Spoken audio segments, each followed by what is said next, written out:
Some wounds don't show up on the body, they live in the nervous system, patterns that replay the same threat response again and again. Trauma isn't just a memory, it is a prediction. The brain learns that this is dangerous, and it keeps running that same program automatically.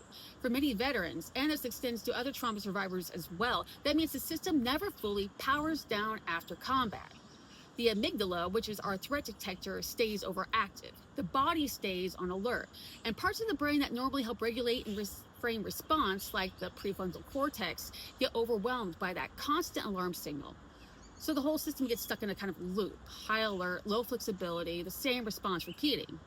What a psychedelic assisted therapy research is actually looking at isn't escaping that state, but it's temporarily changing how the brain networks talk to each other.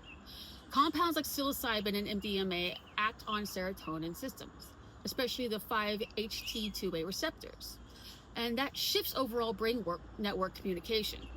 One consistent finding is reduced rigidity in the default mode network. That's the part of the brain tied to self-talk, rumination, and looping identity patterns. At the same time, communication increases between regions that usually don't speak to each other, like emotion, memory, and cognitive control. They start interacting in a much more flexible way.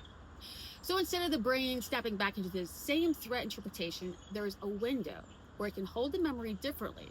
In other words, the memory is not anymore active, but something that can be observed and processed.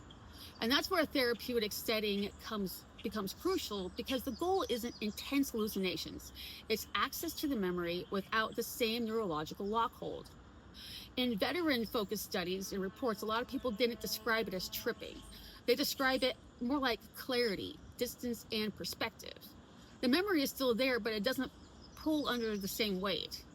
It doesn't become erased either from memory. It just becomes less dominant in the system. So it's not about escape. It's about giving the brain a temporary state of flexibility so it can do something that it couldn't do before. Update.